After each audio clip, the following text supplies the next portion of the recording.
히브리 히브리서 5장 11절부터 6장 2절까지 자, 우리 같이 합독하시겠습니다. 5장 11절부터 시작. 멜기세덱에 관하여서는 너희가 할 말이 많아도 너희가 듣는 것이 두나무로 설명하기 어렵도다.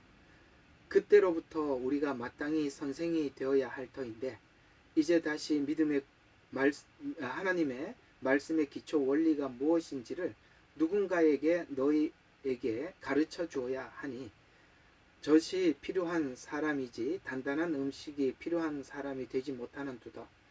젖을 사용하는 자는 누구나 의의 말씀을 능숙하지 못하나니 이는 그가 악이이기 때문이요. 단단한 음식은 장성한 사람들의 것이니 그들은 그 말씀을 사용함으로 감각을 단련하여 선악을 분별하는 사람들이라. 그러므로 우리가 그리스도에 대한 교리의 기초를 떠나 온전함을 향해 나가야 하리니 죽은 행실에서 회개함과 하나님을 향한 믿음과 침례들과 안수함과 죽은 자들로 부활과 영원한 심판에 대한 교리를 기초를 다시 놓지 말지니라.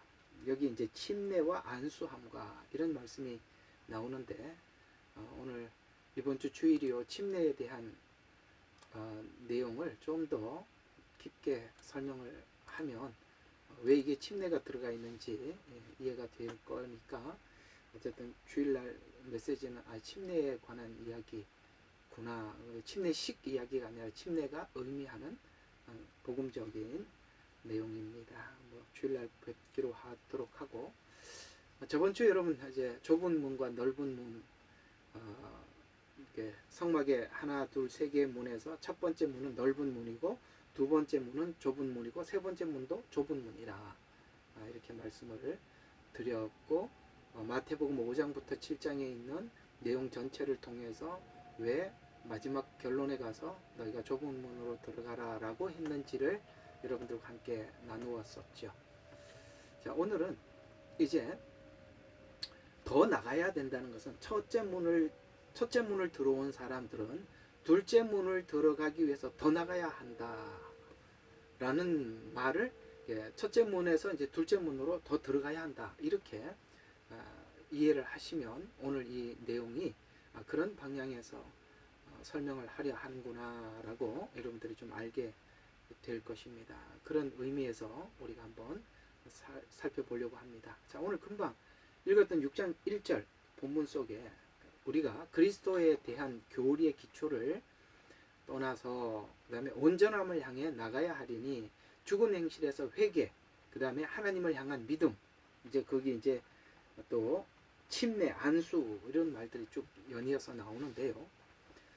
이건 이제 어떤 이야기가 되느냐면 이렇게 6장 이야기가 5장에 있던 말씀을 이미 이렇게 5장에서 설명을 해놓고 6장에 우리가 난해해 보이는 이 말씀이 이렇게 들어가 있거든요.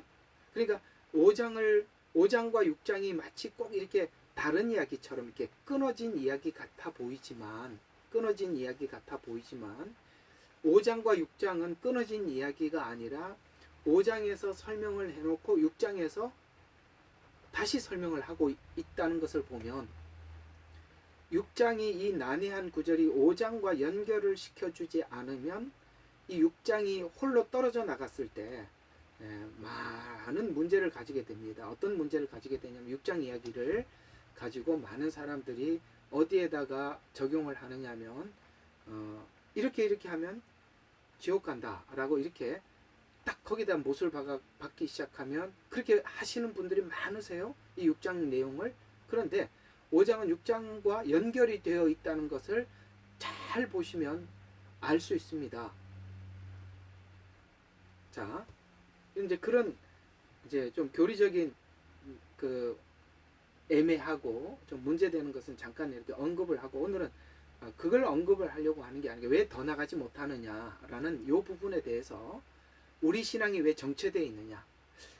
사람들이 처음에 은혜를 못 받은 건 아니잖아요. 그러니까 은혜들을 많이 받았지만은 이상하게도 오랫동안 신앙생활을 하면서도 정체해 있는 분들이 의외로 굉장히 많이 있다는 것이죠. 이제 오늘 이 부분을 우리가 한번 열어보려고 하는 것입니다. 자, 그걸 열어보려고 하니까 왜 우리가 죽은 행실, 이게 죽은 행실이 뭡니까? 하나님의 선하심이 우리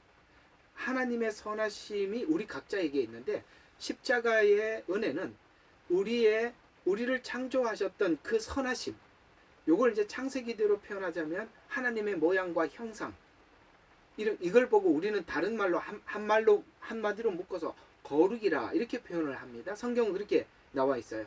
그러니까 창세기에서는 하나님의 모양과 형상 이렇게 나와 있지만은 뒤편으로 와서는 하나님의 거룩이라 이렇게 표현을 하고 있습니다.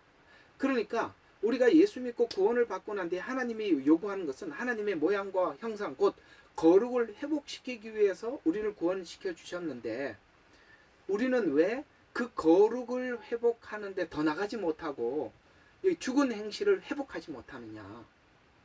회개했다고 하면서도 왜 거룩을 회복하지 못하느냐?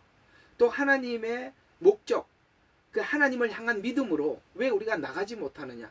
우리가 사실 이 부분에 대해서 많이 궁금해하고 또 의아해하고, 우리 모두가 그 부분에 대해서 하나님 앞에 좀 답을 찾고 싶잖아요. 그걸 오늘 한번 찾아보자는 것이죠. 자, 그래서 오늘 이렇게 하나하나 풀어가 보도록 해요. 성소에 들어갈 은혜를 받은 사람은 이제 첫째 문을 들어오면은 번제단과 물두멍이 있는데, 두 번째 문을 들어가야만이 뭐가 있죠? 그 안에 이제 떡상이 있고, 이제 그건 이제 나중에 하나하나 할 겁니다. 그 다음에 촛대가 있고, 그 다음에 분향단이 있어요. 이거 이제 기도 생활, 그 다음에 세상의 빛된 생활. 그 예수님이 그러잖아요. 너희는 세상의 빛이라고, 거룩한 삶을 세상 가운데 나타내라는 것이죠. 빛된 삶. 또 하나는 말씀. 떡상은 말씀입니다. 그러니까 말씀과 기도와 빛된 삶을 살으라고 우리를 첫째 문으로 들어오게 한 거 아니겠어요? 그렇죠?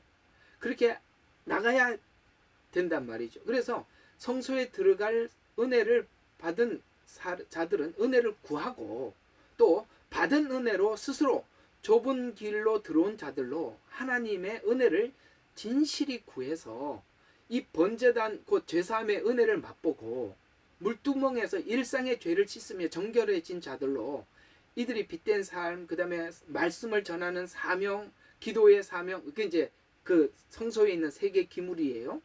이걸 감당할 자들을 의미하는데, 이들은 번제단에서 죄 씻음의 은혜를 깊이 체험한 결과 물두멍 곧 성화의 과정을 밟는 자들인데, 이는 거룩하신 하나님께 더 가까이 나아갈 때, 이거 이제 우리가 하나님 앞에 이 거룩, 이걸 위해서 하나님 우리를 구원하셨구나 라고 우리가 이게 이제 은혜가 더 필요함을 우리가 아는 사람들인데, 은혜가 더 필요하려면, 자, 우리 5장에 보면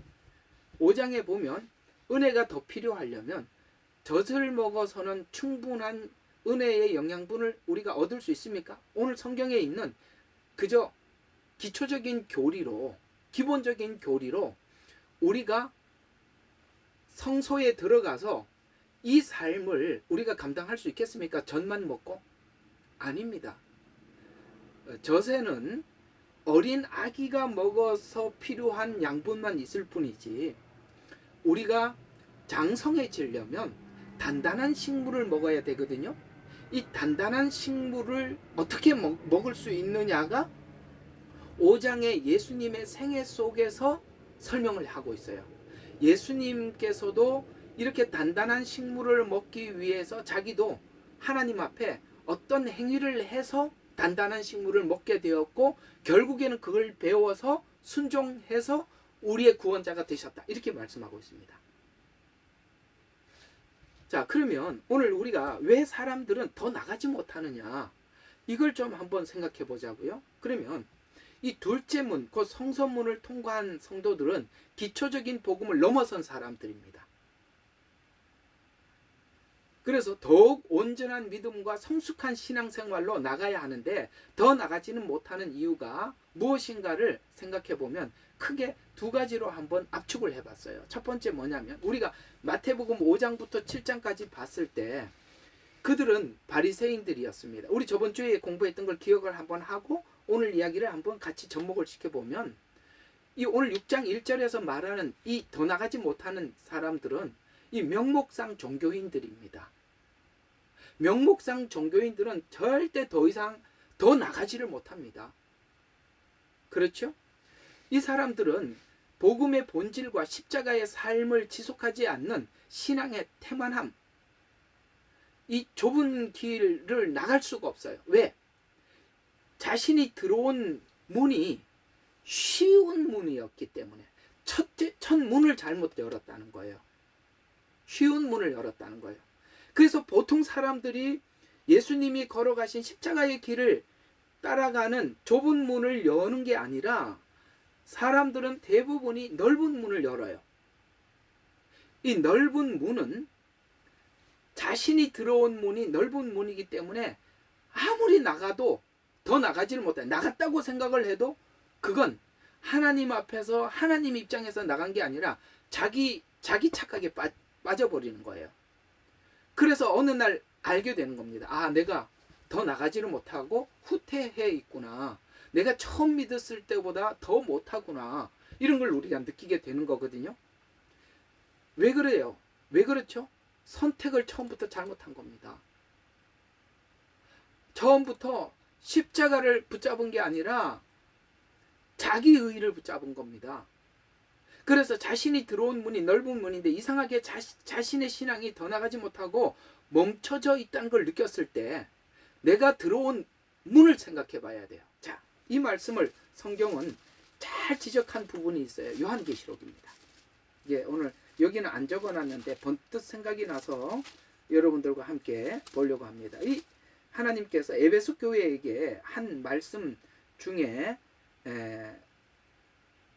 하나님께서 이 교인들이 회복하기 위해서 주셨던 말씀이 있죠. 자, 4절입니다. 2장 4절입니다. 요한계시록 2장 4절을 보면 그러나 너는 다소 책망할 것이 있나니 이는 내가 너의 첫사랑을 저버린 것이기 때문이라. 그러므로 자, 회복 방법을 가르쳐 줍니다. 그러므로 내가 어디서 떨어졌는지 기억하고 첫 단추를 잘못 꼈다는 거예요.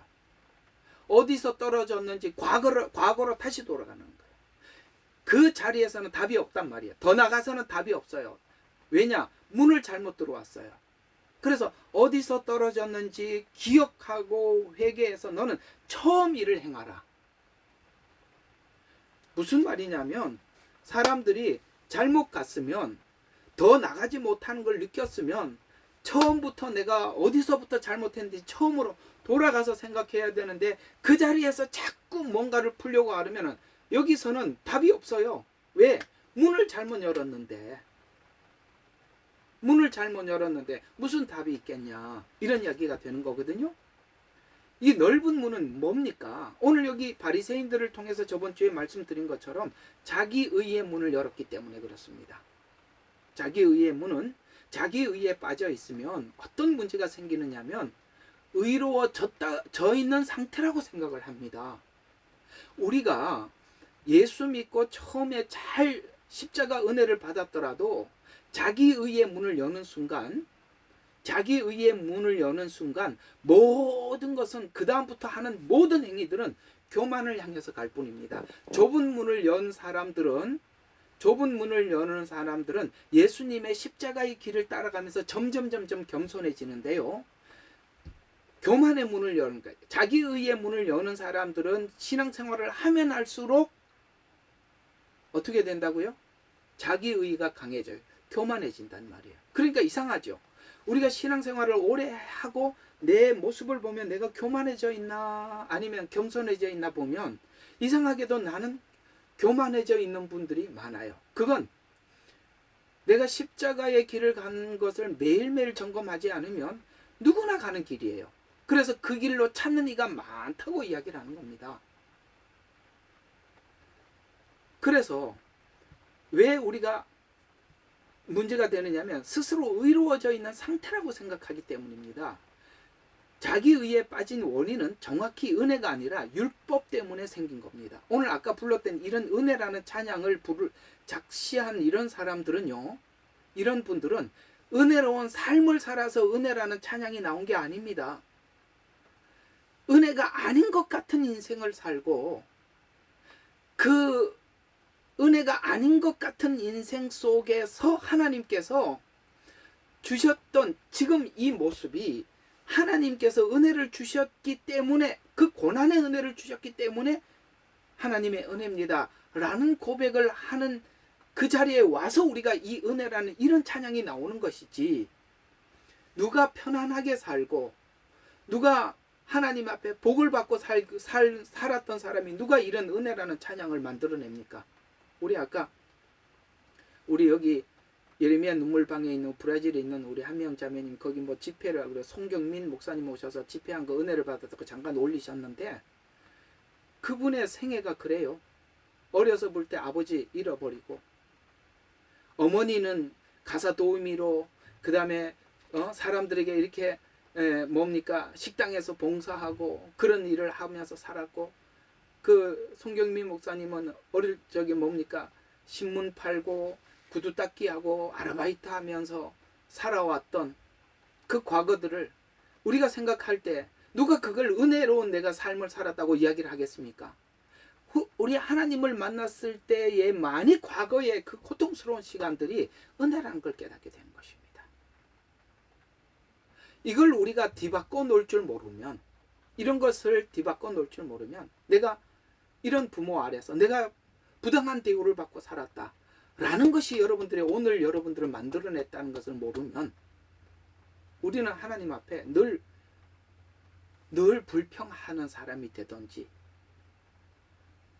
그것이 은혜라고 여겨질 때, 여러분, 고난이 사람을 겸손하게 만들고 고난이 그리스도를 따라가게 만들지 않습니까? 그 고난을 이렇게 소화해내지 못하면 우리는 더 나가지 못하는 것입니다.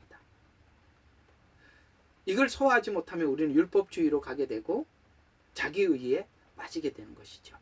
그래서 율법주의는 복음을 받아들이지도 진리를 더 깊이 있게 들어가지도 못해요. 그래서 오늘 여기 단단한 식물을 먹을 수가 없는 거예요. 나를 단련시킬 수가 없는 거예요. 이해가 가요? 하나님이 말씀하신 이 고난이 주는 이 축복된 복음들을 보지를 못하는 겁니다. 그래서 율법주의로 성화되었다고 생각하는 순간 자기의에 빠지는 것입니다. 그래서 고난은요, 율법주의를 배척하게 만들고 은혜를 받아들이게 만드는 능력이 있는데, 이건 하나님 안에서 깊이 있게 하나님의 복음을 소화하지 못한 사람들은 알 수 없는 이야기들입니다. 또 이 자연스럽게 이 율법주의가 되면 외식주의자가 되고, 외식주의자는 감각을 잃어버려요. 감각을 잃는다는 것은 죄의 동기 같은 것을 몰라요. 외식을 하게 되면요, 내가 내 마음속에 어떤 동기에서 죄를 지었는지 이런 것조차도 이게 판별이 안 선다니까요. 오늘 여기 에베소 교인들이 많이 잘못 갔잖아요. 많이 잘못 갔는데, 잘못 가 있는 거기서 현장에서 보지 말고 네가 처음부터 잘못됐다. 그러니까 어디서 떨어졌는지 첫사랑을 버렸다니까요. 사랑을 버리는, 이 첫사랑을 버렸다는 것은 십자가 복음 그 자체를 잊어버렸다는 것입니다. 그러면 우리는 외식하게 되고 죄의 동기도 잊어버리게 되는데, 그게 다 어디서부터 오게 되었다고요? 여기 글자 보이세요? 외식주의는 사람을 의식하는 순간부터 시작되는 것입니다. 사람을 의식하는. 여러분, 사람을 의식하지 마세요. 이게 보면은 우리 여기 있는 방에 있는 분들도 그래요. 난 누가 싫어서 여기 안 올 거야. 그래서 그건 사람을 의식하면서 신앙생활하기 때문에 그래요. 여러분, 어딜 가면은 내 마음에 드는 사람이 다 모여있는 곳이 세상에 어디 있습니까? 안 그래요? 여러분 마음에 드는 사람이 다 모여있는 곳이 어디 있습니까? 아무도 없어요. 어딜 가도 여러분, 우리 자신들이 다 문제가 있기 때문에, 내 자신이 문제가 있기 때문에 다른 사람이 여러분들의 문제를 보고 있는 거예요. 그래서 불편한 겁니다.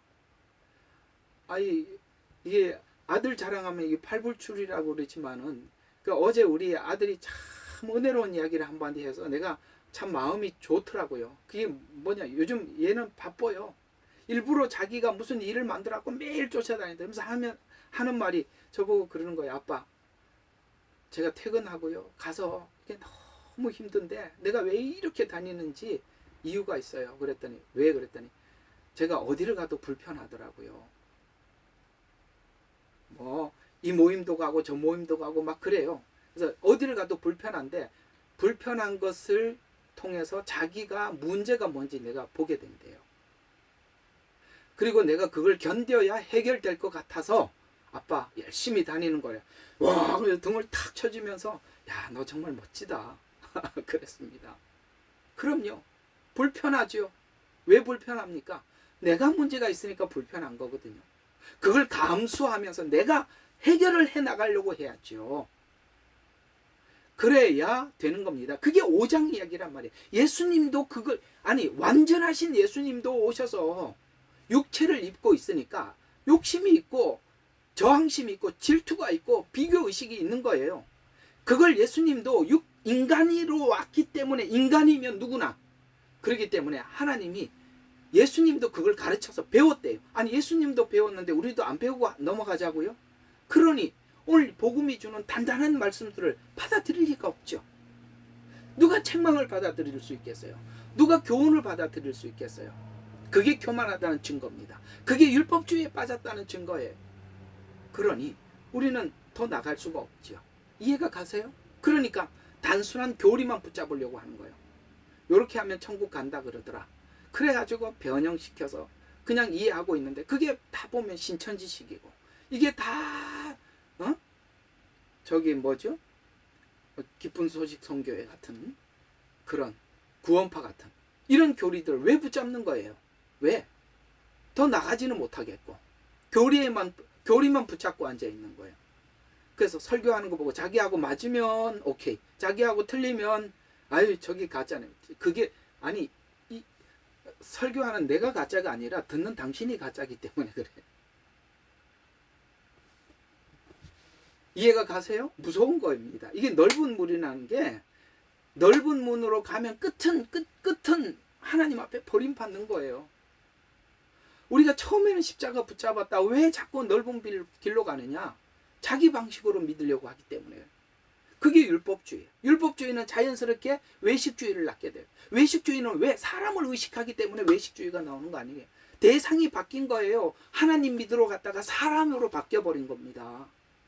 이게 넓은 문이에요. 여러분 사람을 의식한다면 여러분들을 만족시킬 사람은 아무도 없습니다. 사람을 볼 때마다 불편한 것은 내가 문제가 많다는 것을 같이 아울러 생각을 하시면 여러분들에게 훨씬 더 유익하게 될 것입니다. 우리가 이 외식주의는 비교로 나타난대요. 누가복음 18장 9절부터 14절 뭐 여러분 잘 아는 기도니까 그냥 간단하게 지나가겠습니다만 이 기도 내용을 보면 자신은 율법으로 의롭게 되었고 율법을 잘 지키고 있다고 생각을 하고 비교 대상이 하나님이 아니라 예수님도 아니라 모델이 없어요. 그냥 비교 대상만 있는데 그 비교 대상이 누구예요? 그냥 세리입니다. 여러분 이렇게 죄짓고 사는 사람이 우리의 비교 대상이면 뭐든지 다 의로워 보이죠. 여러분들이 교도소에 있는 사람보다 내가 낫다 이렇게 비교할 때가 따로 있지. 그거 가지고 비교를 하면 됩니까? 이게 뭐냐면은 사람을 의식하는 게 밖에 없어요. 그러니까 세리를 견주어서 바리새인들이 자기를 생각해. 우리는 돈 떼먹은 것도 없고 하나님 앞에 철저하게 헌금하지. 저 사람들은 하나님 앞에 나와서 예배도 안 하는데 철저하게 예배하지. 이런 거 보면은 당연히 자기가 의로워 보이죠. 비교할 데가 없어서 세상 사람들, 그것도 죄인들하고 자기를 비교시켜 놓고 내가 의롭다 이렇게 하고 앉아 있습니까?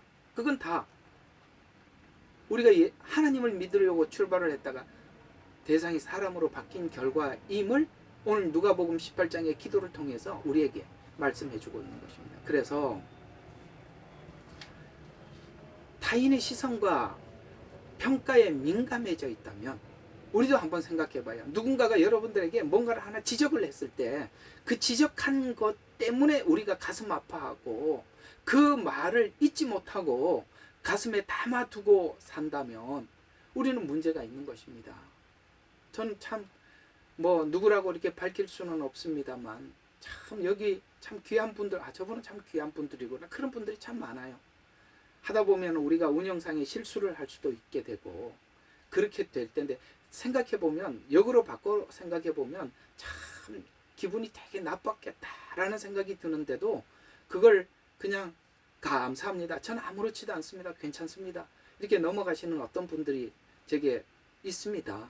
여기 우리 방에도 계시는데 참 됐구나 라는 생각이 듭니다. 그까지 그 사람들이 좀 알아주면 어떻고 좀 덜 알아주면 또 어때요? 이해가 가십니까? 우리가 다 그런 사람이 되어 있으셔야 되는 것입니다. 사람을 의식하지 말아야 돼요. 사람들이 여러분들에게 무슨 말을 했다고, 누가 그런 말을 했더라, 그게 여러분 가슴속에 남아있으면 우리가 예수 믿고 하나님을 쳐다보고 가기로 결단을 해놓고 이제 사람으로 바뀌어졌다는 증거가 거기서 나타나는 것이니, 여러분 오늘 이 말씀 잘 기억하셨다가 주의하시기를 부탁을 드리겠습니다. 그래서 오늘 성경은 이런 사람들에 대해서 디모데후서 3장 5절에 경건의 모양은 있는 사람이라고 이야기합니다. 그리고 그 사람들은 경건의 능력, 이 말씀의 능력, 하나님이 복음이 주는 능력이 하나도 없대요. 그런 사람들에서는 돌아서라, 좀 경계해라, 이런 정도가 아니라 돌아서라고 하는 말에는 뭔가 하나님 깊은 뜻이 있을 겁니다. 돌아서랍니다. 그냥 성경이 하나님 왜 꼭 돌아서야 됩니까? 그래도 옆에서 있어줘야 되는 거 아닙니까? 우리는 이런 생각이 들겠지만, 특별히 이 디모데후서는 마지막 말세를 설명을 하다 이 말을 했거든요. 말세를 설명할 이 마지막 때는요, 이런 사람들 가운데서 그냥 냉철하게 돌아서라고 했으니, 성경이 돌아서라고 하면 그냥 이게 돌아서야 되는가 보다 하고 돌아서면 됩니다. 예? 거기다 우리 생각 집어넣지 말고 돌아서라. 또 더 나가지 못하기 때문에 세상과 타협으로 영적으로 진보하는 걸 상실하게 되죠. 야고보서 4장 4절이 그 말입니다. 세상에 벗되는 것이 그렇습니다. 우리가 타협으로 나타나요. 세상에서 믿음의 절개를 지키는 게 아니라 타협으로 나타내요. 난데요. 이 넓은 문으로 들어간 증거가 자꾸 타협하는 거예요. 그래서 세상에 벗된 것이 하나님과 원수됨을 알지 못하느냐? 누구든지 세상과 벗이 되고자 하는 자는 하나님과 스스로 원수가 되는 것이 아니냐. 이해가 가시죠? 세상과 타협하는 건 하나님과 원수를 자기 스스로 만들어 내는 것이다, 이렇게 말씀하고 있습니다. 또 좁은 문으로 들어갔으나 십자가 복음을 끝까지 붙들지 못하면 더 나가지 못합니다. 아까 말씀드린 것처럼 십자가 복음을 끝까지 붙들 때 좁은 문, 좁은 길로 가는 거거든요. 자, 사단은 십자가를 붙들지 못하도록 항상 방해할 것입니다. 뭘로 방해할까요? 우리의 소욕, 욕구로 방해할 겁니다. 성경이 그렇게 지적하고 있어요. 방해 중에 육체의 소욕을 놓지 못하게 하는 것인데, 그러면 더 나가지 못하겠죠? 갈라디아서 5장 17절에 육체의 소욕은 성령을 거스르고 성령은 육체를 거스르나니 이 둘이 서로 대적함으로 너희가 원하는 것을 하지 못하게 함이라. 거스르고 거스리나니. 그래서 육체의 소욕에 매달리면 갈등할 뿐 성장하지 못해. 매일 갈등만 하는 거예요. 왜 그러냐? 결단을 못하니까 그러는 겁니다. 하나님이 우리에게 주신 은혜로 결단을 해야 돼요. 우리가 하나님이 주신 기쁨으로 기쁨을 누리기 위해서 몸부림쳐야지, 세상이 주는 것으로 뭔가를 기쁨을 누리기 위해서 계속 그러면 우리는 계속 그 둘은 거스리고 대적하게 되는 것입니다. 그래서 육체의 소욕에 매달리면 갈등할 뿐 성장하지 못합니다. 항상 그 자리에 머물게 되죠. 오늘 예수님도 육체를 입으셨기 때문에 고난을 당했다고 말씀하고 있어요. 그래서 오늘 6장의 이야기가 5장하고 연결이 됐다고 말씀을 드렸듯이 오늘 한번 살펴보도록 하겠습니다. 5장이 풀리면 6장이 자연스럽게 연결이 되어 있어요. 앞에 5장에서 설명한 걸 가지고 6장에서 다시 우리에게 그 본보기를 가지고 설명하는 거거든요. 예수님도 육체를 입고 나왔기 때문에 더 나갔대요. 더 나가기 위해서 엄청난 노력을 했답니다. 보시죠. 5장 12절부터 한번 보시겠습니다. 자,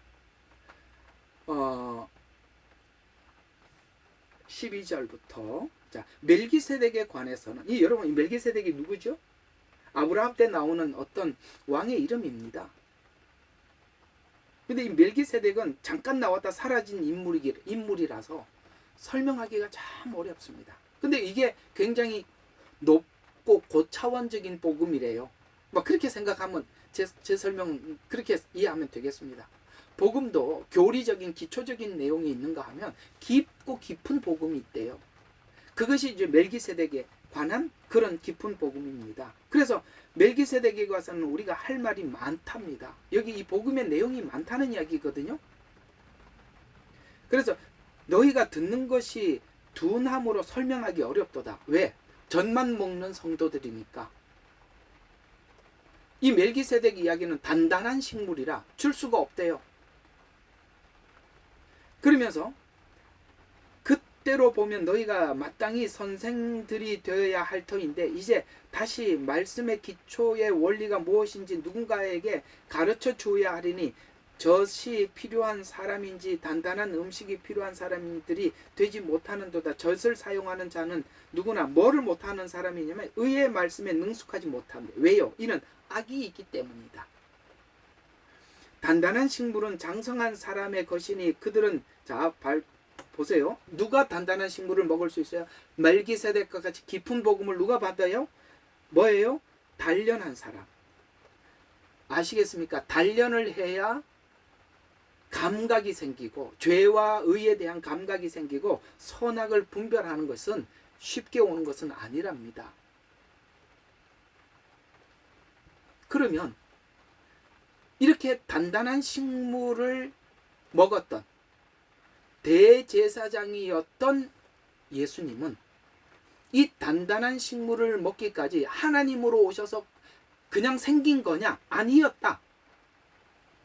육체를 입으면 예수님이라도 이걸 그냥 지나가지 않더라. 육체를 입고 있으니까. 라는 말이 오늘 5장 6절과 8절에 있어요. 이게 지금 굉장히 중요한 이야기거든요. 자, 6절부터 다시 앞쪽으로 가서 봅시다.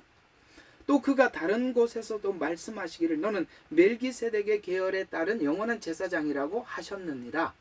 예수님이 이 멜기세덱은 간단하게 왜 깊은 복음이냐면 멜기세덱은 그 당시에 보면 창세기에 다른 사람들은 족보가 있는데요. 족보가 없어요. 예수님은 족보가 있어요? 없어요? 우리에게 언약의 후손으로는 다윗의 후손에게 났다고 하지만 족보는 없습니다. 왜요? 성령으로 잉태하셨잖아요. 그게 깊은 복음이라는 거예요. 이거는 믿음으로 받는 말씀이지 우리가 이해해서 받을 수 있는 말씀은 아니에요. 이런 복음들을 우리가 소화하기 위해서는 깊어져야 한대요. 그래서 그 다음에 갑자기 나타나서 아브라함에게 복을 빌었어요. 아브라함은 언약의 시조지요. 그에게 복을 빌고 사라졌어요. 근데 아브라함이 11조를 드렸다는 것은 그건 뭐를 이야기하는 하나님이 보낸 자로 받아들였다는 뜻이에요. 이런 이야기들은 내용 자체가 자세히 나와 있지 않기 때문에 그 정도 깊이 온 사람만이 소화할 수 있는 복음이라는 얘기예요. 자, 그래서 한번 계속 봐요. 예수님도 육체를 가지고 오셔서 이걸 하나님께서 태어나면서부터 안 게 아니라 알아졌던 게 아니라 배웠다라고 이야기를 합니다. 자, 6절. 자, 7절. 그는 육체로 계시는 날도. 왜 육체라고 표현했습니까? 우리처럼 갈등이 있고 우리처럼 탐심이 있고 다 있는 그런 존재였다. 이런 이야기입니다. 자, 육체로 계시는 날들 동안에 자기를 잘 봐요. 예수님은 뭘 알았냐면 자기 스스로 자기를 구원할 수 없다는 걸 알았습니다. 우리가 왜 성화되고도 교만하냐? 자기 스스로 성화되었기 때문에 교만한 겁니다. 오늘 예수님은 자기 자신의 문제를 자기 스스로 해결할 수 없어서 사망에서 구원해 줄 수 있는 분께라고 했습니다. 넓은 길로 가는 사람들은 자기가 자기를 만들어내요. 그래서 만들어낸데 보면 어색해. 왜? 하나님이 만든 게 아니라 자기가 자기를 만들었기 때문에 교만하고 거만해요. 남을 판단해요. 근데 예수님은 하나님이시지만 우리에게 본을 보이기 위해서 자기를 구원해 주시는 그분에게 뭐 했어요? 여러분 평생을 어떻게 살았대요? 이게 단단한 식물을 경험을 하려면 뭘 넘어가야 되냐? 심한 통곡이 있고 눈물이 있고 기도와 간구. 여러분 기도를 하는데 왜 간구합니까? 절박하다는 거예요. 절박하다. 우리가 아직도 기도하면서 한참 생각하고 주님 오늘 뭘 기도해야 될지 생각해보고 주여 그저 오늘 뭐 잘 살았습니다. 감사합니다. 고맙습니다. 하여튼 오늘 감사해요. 이건요 하나도 절박하지 않는 거예요. 맨날 똑같은 이야기만 하고 있는 그냥 그건 너무 편하다는 증거야. 왜 간구가 나옵니까? 간구는 뭐예요? 너무 절박해서 하나님 앞에 겟세마네 동산에서 기도하셨던 거 들어보셨죠? 예수님의 통곡이 그거라는 거예요. 그게 겟세마네 동산뿐만 아니라 성육신 하셔서 사는 동안 하나님 앞에 항상 통곡, 눈물, 기도와 간구 이런 인생을 하나님께서 요셉이란다. 왜 요셉이 나와? 예수님께 허락하셨고 예수님은 이런 생애를 살았다는 거예요. 가만히 보면 우리 한번 여기 있는 회원들 우리 성도님들 한번 가만히 봐봐요. 누가 편한지 아세요? 누가 만나기 참 부드럽고 편하냐? 진짜 거친 인생을 살고 하나님 앞에 그걸 눈물 흘리고 간구하고 정말 매일매일 이런 가슴을 치는 그런 인생을 산 사람, 그걸 가지고 하나님 앞에 성화된 사람 만나면 정말 편안해요. 예수님 만나면 왜 편안하냐? 우리의 고통에 공감하기 때문에, 우리 고난에 공감하기 때문에 예수님 앞에 나가서도 예수님이 우리에게 뭐 저 이래요 저래요 이런 얘기 할 필요 없이 예수님이 다 알고 계신다는 거 우리가 알잖아요. 그래서 우리가 예수님 앞에 아양도 떨고 별짓 다 하는 거예요. 왜? 다 아시잖아. 오늘 이 바리새인 같은 사람들은 딱 보고 바리새인들은 우리가 행동하는 거 쳐다보고 뭐라 그럴까? 저놈 저게 문제가 있네. 하이 저놈 저게 또 덜 됐네. 이런 것만 볼 거 아니에요. 우리가 아직도 그게 도끼가 살아있는 거예요. 그게 왜 그렇게 살아있다고요? 자기가 자기를 만들어내서 그러는 거예요. 그러고 나면 남이 잘못한 것만 보는 거예요. 그게 넓은 길로 갔다는 증거고 하나님 앞에 버림받는 길을 가고 있다는 가장 분명한 증거입니다. 바리새인들 보십시오. 그들이 넓은 길로 간 사람들의 모형 아니겠어요? 그래서 계속 한번 봐요. 자, 그가 아들이면서도 뭐 했어요? 고난받는 일들로 순종을 배운다. 쫙 빨간 줄로. 자, 빨간 색상 볼펜 준비. 자, 뭐라고 했다고요? 고난받는 일들을 뭘 했어요? 순종을 배웠대요. 처음부터 타고나지 않았대요. 배웠다고 하잖아요. 배웠다고. 뭐가 배우게 했더라? 고난이 배우게 하더라. 그래서 너희도 마땅히 선생이 되어서 사람들이 가르쳐줘야 되는데 네가 저 넓은 길로 들어와서 이렇게 알고 있는데 뭘 가르치겠냐 이 말이에요. 안 그래요? 바리새인들이 뭘 가르쳐 주겠어요? 사람들인데 눈 속이는 거나 가르쳐 주지 않겠어요?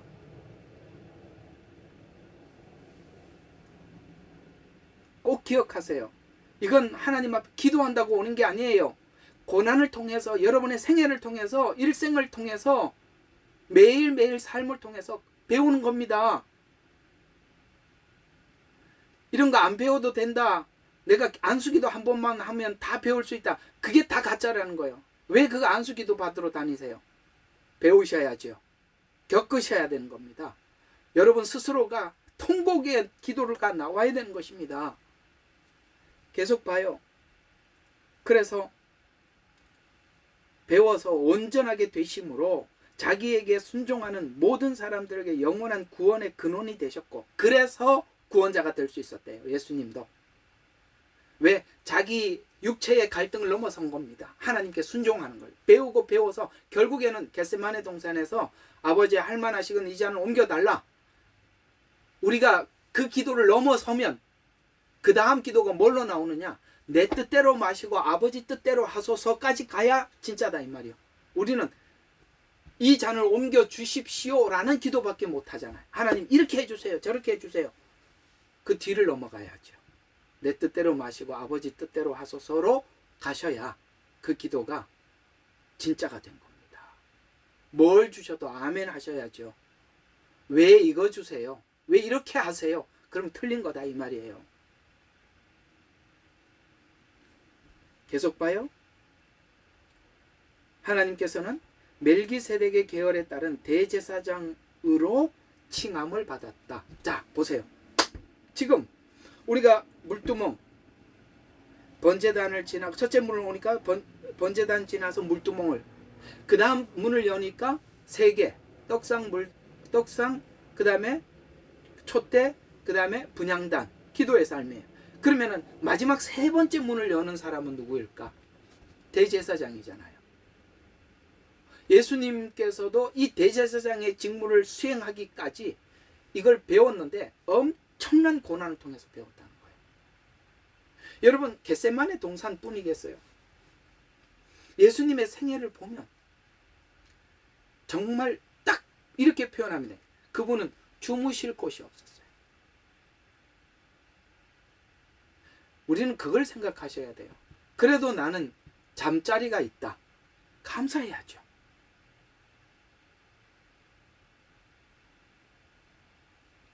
한 번도 편안하게 삶을 살아본 적이 없어요. 길거리에서 생활하시고 길거리에서 외치시고 길거리에서 죽으셨다니까요. 딱 이거 보고 경상도 사람들은 걸비라 이렇게 걸비 거린처럼 사셨다고요. 우리가 얼마나 감사해요. 나는 정말 우리 정말 감사해요. 왜? 그래도 들어갈 집이 있고 침대가 있고 어디를 가려면은 자동차도 있고, 그죠? 하다못해 시내버스라도 다니고. 우리가 이렇게 좀 생각을 하면 얼마나 감사할 일이 많겠어요. 하나님, 누구는 말이에요. 집을 샀는데 나는 아직도 전세 살고, 누구는 무슨 차 타는데 나는 아직도 이 차 타고. 이렇게 이게 지금 바리새인들이 그러고 있는 거잖아요. 고난을 소화할 줄 알아야 돼요. 고난은 우리의 교만을 붙잡는, 더 이상 교만하지 못하도록 우리를 붙잡는 브레이크가 되고, 고난은 우리가 신앙의 성장을 멈추지 않게 계속 나가게 만드는 에너지가 되는 것이고, 고난은 그 처음에 받았던 그 십자가 복음을 간직하게 하는 것이고, 그래서 우리의 삶을 되돌아보니까 모든 것이 하나님의 은혜, 한없는 은혜, 이렇게 나오는 겁니다.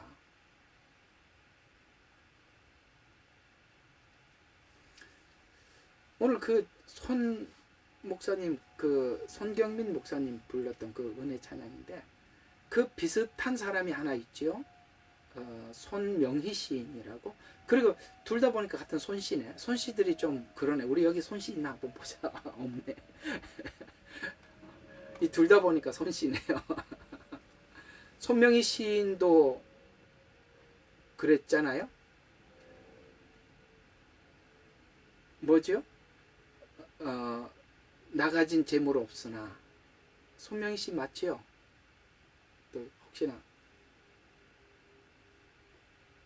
사모님 맞습니까? 손명희 예, 손명희. 목사님은 예, 손명희. 손하고 송이구나, 송. 아, 맞아. 여기는 손이고 여기는 송이네. 밑에 동그라미예요. 아, 이거 성을 바꿨네요. 그분도 한번 보세요. 그렇게 지체부자유자잖아요. 근데 공평하신 하나님이라고 그게 그냥 나온 게 아니라는 거예요. 이상하게 우리 세상 사람들이 할 수 없는 게 복음 안에는 있어요. 복음은 은혜라는 말은 전혀 은혜가 아닌 것 같은 삶을 살았던 사람이 은혜라는 이런 찬양을 펴내는 거예요. 나 같은 죄인 살리신 주은의 놀라워하는 흉악한 사람이 그 곡을 쓰는 거예요. 흉악한 인생을 살아서. 이상하죠? 그게 악을 선으로 바꾸는 게 십자가의 복음인데, 찾아오는 거는 전부 다 악인데 결국은 예수님 만나서 그것이 다 선으로 귀결이 돼요. 신비롭습니다. 예수님도 이런 삶을 살아서 십자가를 졌대요. 왜 하나님은 우리의 생애를 이렇게 만들어 갈까? 최종 목적지가 생명이요 영생이기 때문에, 더 거룩해져야 하기 때문에, 그 거룩을 위해서 우리 속에 있는 먼지를 털어내는 것이죠. 때를 씻어내기 위해서 하나님께서 우리 짧은 인생 속에 들어오셔서 실험하시는 거잖아요. 생각해보면 우리가 그렇게 고통받고 눈물과 간구로 기도를 올렸던 그 시간이 오늘 우리를 만들어낸 거예요. 생각해보면 감사한 일이죠. 그래서 예수님도 이렇게 배우시면서 단단한 식물을 소화했듯이 우리도 이렇게 성숙해지려면 그래야 한다라고 말씀하고 있습니다. 오늘 우리는 이 말씀을 묵상해 봐야 하는데요. 누가복음 9장 62절에 보니까 손에 쟁기를 잡고 뒤를 돌아보는 자는 하나님 나라에 합당하지 않다, 이렇게 말씀하고 있습니다.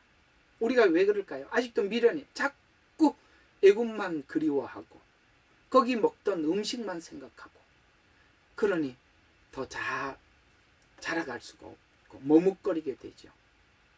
오늘 우리 성도들을 하나님이 부르신 것은 거룩에 참여하라고 불러주신 거거든요.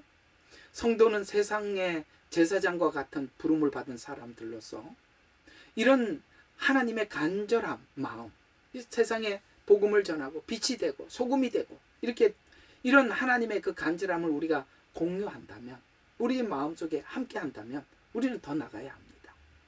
왜냐하면 제사장과 같은 사명을 감당하려면 우리가 더 큰 은혜가 필요하기 때문에 그렇습니다. 더 큰 은혜가 필요하기 때문에. 구약에서는 제사장이 아닌 자가 성소의 성물을 만지면 하나님의 진노가 임하기 때문에 그렇습니다.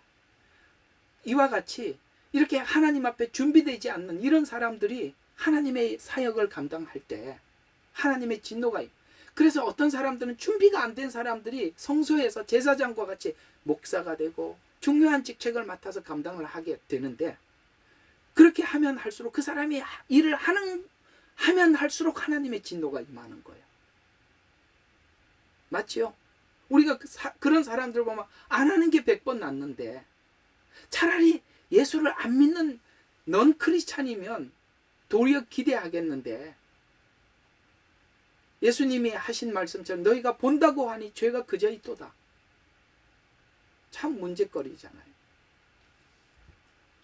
우리가 이 사명을 감당하기 위해서는 경건함과 거룩함 없이는 이 직분을 감당할 수 없음을 설명하고 있기 때문에 에베소서 1장 14절과 23절에 보면 너희가 알기를 원하는 것은 더 깊은 은혜에 대해서 알기를 원하는 것은, 내가 그것을 위해서 기도하는 것은 더 밝히 보여주고 싶어 하기 때문이다. 그걸 우리 하나님께서 우리가 하나님 앞에 더 깊은 은혜를 구하고 더 깊은 은혜를 구하면 하나님이 고난을 더 주실 것입니다. 왜? 은혜는 고난과 함께 오기 때문에. 그러니까 우리가 은혜를 구하기가, 이걸 아는 사람들은 은혜를 구하기가, 이 고난과 함께 은혜를 받는데 이게 자신이 없으면 이게 잘 안 되는 거거든요. 그러나 우리가 더 나가기 위해서는 하나님께서 여러분 사울의 후손, 저번에 제가 한번 설교하면서 말씀을 드린 것 같은데 사울의 후손과 다윗의 후손의 차이가 뭐라고 했습니까? 다윗의 후손에게 하나님께서 약속하기를 너희 후손들에게 내가 채찍으로 징계로 하기는 해도 너희 후손의 언약을 끊지는 않겠다고 약속하셨어요. 우리 하나님께서 우리에게 그리스도 예수 안에는 정죄함이 없는 거예요. 끊어지지는 않아. 그러나 하나님의 깊은 말씀을 받으려면 우리는 깊고 깊은 고난을 이렇게 아이 단어가 생각이 안 난다. 아이 각오를 해야 돼. 각오가 생각이 안 나. 예. 각오를 하시고 하셔야 돼. 하나님 은혜를 더 받기를 원합니다. 십자가의 앞에 더 가까이 나가기를 원합니다. 예수님 마음을 더 알기를 원합니다. 이렇게 기도할 때는 각오를 단단히 하시고 하셔야 됩니다. 또 은혜로 사명을 감당하는 자들은 모든 곳에서 자족하는 사람들이 바로 우리가 은혜를 내가 내 마음속에 깊이 가지고 있다라는 그 말은 딱 한마디로 자족에서 분명히 다른 겁니다. 은혜가 풍성한 사람들은 모든 상황에서 자족하거든요. 고린도후서 12장 9절에 보니까 하나님 앞에 하나님 지금 여러분 있잖아요. 설교하는데 그 바울이 이게 눈병이 얼마나 이 방해가 되는지 아세요? 글을 봐야 되는데 눈 계속 볼 때마다 눈 닦고 이렇게 보고 안경 썼다 벗었다가 여러분 이게 얼마나 신경 쓰이겠어요. 그때 안경이 어디 있겠어요. 하나님 내가 사역 감당하는데 이렇게 참 앉을 때문에 너무 고생이니까 이거 좀 고쳐달라고 3번 하나님 앞에 얼마나 이게 방해가 됐으면 3번 하나님 앞에 이 3번에 대해 딱 3번 기도했다는 것이 아니라 늘 기도했다. 항상 구했다라는 거예요. 그 응답이 딱 왔죠. 하나님 뭐라고 했어? 내 은혜가 족하도다. 이렇게 응답이 와버렸대요. 잠깐만요. 누가 마이크를 그렇게 했대요. 그때 하나님이 응답하시기에 내 은혜가 족하도다. 이렇게 답이 왔대요. 그러면 저는 하나님 더는 못하겠습니다. 안 보이는데 어떻게 하겠습니까? 이렇게 안 하고 감사합니다. 이렇게 했대요. 뭘 응답해 주시든지 아멘 했대요. 누가 그렇게 했죠? 예수님이. 내 뜻대로 마시고 아버지 뜻대로 하소서라고 하나님께 맡겼더니 십자가 지라고 응답이 떨어졌어요. 그래서 그냥 십자가 졌답니다. 받아들였대요. 고난을. 그 얘기거든요. 그런 것처럼 사명을 감당하는 성도는 매일의 삶에서 말씀, 기도, 하나님과 교제를 더 깊이 누릴 특권을 주시면서 이 특권을 누리면서 더 깊은 체험을 하게 되는데 이들은 하나님께 가까이 갈수록 뭘 깨닫게 되냐면 하나님의 거룩하심을 깨닫게 되어서 그 거룩하심이 하나님의 그 거룩하심을 보면 볼수록 내가 내 죄로부터 내 스스로가 부인하게 된다. 내 스스로 거부하게. 왜? 그 거룩하심 때문에 내가 죄를 거부하. 이게 성화래요. 그래서 그걸 깨닫게 되고 더욱 겸손과 두려운 마음으로 섬기게 되고 정결해지는 자는 과정은 불로 집게를 짚고 내 입술에 닿아서 내 죄악이 죄졌고 내 죄가 깨끗하게 되었도다 라고 오늘 이 번제단에서 그 이사야의 부름이 이사야 6장 5절부터 8절에 보니까 내 입술이 뭐 했대? 닿아서 내 죄악이 제하여졌대요. 그리고 죄가 깨끗해졌대요. 그걸 십자가와 번제단에서 느꼈던 경험했던 이사야가 있는데 하나님께서 묻잖아요. 누가 나를 위해서 갈고 했을 때 제가 여기 있습니다. 나를 보내소서라는 말은 누가 제사장이 될래? 누가 이 복음을 전하는 자로 세상에 빛이 되고 소금이 되어 줄래? 라고 했을 때 이 은혜를 받은 사람이 대답을 하더라. 이사야가 내가 여기 있습니다. 나를 보내소서. 이렇게 되는 거예요. 이렇게 하나님의 부르심을 받아서 나가서 일을 해야지. 보내지도 않고 부르지도 않았는데 자기 스스로 가서 자기 혼자 스스로 제일 높은 상석에 앉아서 예수님이 딱 와서 저 누구냐? 네가 왜 상석에 앉았느냐? 얼마나 창피해요.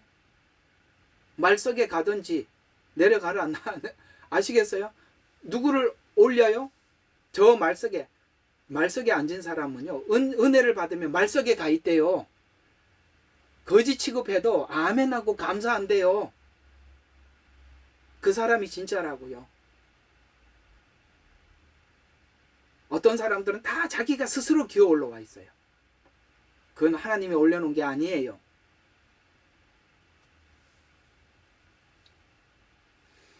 첫째 문은 구원의 문으로서 이제 정리를 합니다. 누구나 들어올 수 있도록 개방되어 있으나, 둘째 문은 구별된 자들이 들어가는 문으로서 헌신과 거룩을 요구합니다. 성도의 여정도 구원하는 것에서 멈추지 않고 성화와 헌신으로 계속 나가야 함을 첫째 문, 둘째 문, 셋째 문을 통해서 우리에게 강조하고 있습니다. 그래서 교회 안팎에서 제사장의 역할, 중보기도자, 섬기는 자, 복음을 전파하는 일을 감당하려면 둘째 문을 향해서 자신을 세우는 결단이 필요합니다. 둘째 문은 좁고 높다는 사실은 쉬운 길이 아니지만 동시에 부르심에 응답한 자들에게 주는 축복이라는 거예요. 그 길을 걸으면서 뭘 우리가 더 얻게 되느냐? 첫째 문을 들어온 사람들과 둘째 문을 들어간 사람들의 차이는 뭐냐? 예수님이 가셨던 길을 함께 가보는 은혜를 누리는 것입니다. 가보는 은혜. 그들에게 하나님의 축복이 기다리는데, 고린도후서 9장 8절과 10절에 보면 영원한 상급, 영원한 영광이 기다리고 있다는 거예요. 영원. 여러분, 한 번 받으면 천국 가서 받는 거는요, 영원히 내 것이 되는 거예요. 여기서 받은 거는요, 쓰다가 남한테 물려주든지 남이 뺏어가든지 하고 끝나는 거예요. 맞죠? 그래서 세상에 있는 것은 좀이 슬거나 아니면 동록이 슬어서 변질되는 거예요. 그러나 하나님께서 우리에게 거룩한 삶을 요구하시고 거기에 따른 삶을 살았던 모든 것은 하나님께서 훗날 상급으로 갚아주시는 것입니다. 그래서 오늘 금방 읽었던 히브리서 5장 11절과 6장 2절에 더 나가야 한다라는 말은 첫째 문을 넘어서면 둘째 문 그리고 셋째 문이 나오듯이 하나님의 임재와 만나기 위해서는 이 문들을 지나간 사람이 마지막 하나님의 임재 안에 들어가는 것입니다. 그게 성소지요. 지성소죠. 히브리서 10장 9절과 25절에 보니까 지성소로 담대히 나가자요. 더 나가자요. 더 나가래요. 담대히 나가자요. 왜냐하면 우리는 이런 은혜를 받았대요. 핏부림을 받아 번제단이죠. 양심으로 깨끗해졌고 물두멍입니다. 몸은 순수한 물로 씻겨졌기 때문이라. 그래서 더 나가라. 약속한 분은 신실하시니 그 믿음이 흔들리지 말고 사랑과 선행을 우리가 질투하거나 비교하지 말고 격려해 주래. 옆에 있는 사람 보고 격려해 주면서 우리 함께 나가자요. 그런 사람들이 되십시오. 예수님도 이 과정을 밟았는데 이거 없이 가자. 말도 안 되는 길이라고 이야기합니다. 더 나갑시다. 기도하겠습니다. 하나님, 오늘 둘째 문을 마무리하면서 더 나가야 한다는 의미를 살펴보았습니다. 우리는 신앙생활하면서 어느 날 내가 더 나가지 못하고 있구나. 후퇴했구나. 내가 교만해져 있구나. 이런 우리 모습을 보게 되는데 오늘 요한계시록에서는 네가 어디에서부터 떨어졌는지 처음 떨어진 그 지점으로 돌아가서 네가 넓은 문으로 들어왔다는 것을 확인하고 다시 좁은 문을 열어라 라고 말씀하는 것 같습니다. 주님, 우리 자신을 돌아보게 해 주시옵소서. 신앙생활을 하면서 주님 앞에 더 겸손해졌는지 더 낮아졌는지 우리 자신을 깊이 돌아보아서 하나님이 기뻐하는 자로 설 수 있도록 우리 모두 다 각오하고 나가는 우리 귀한 성도님들 다 되게 하옵소서. 예수님 이름으로 기도합니다. 아멘.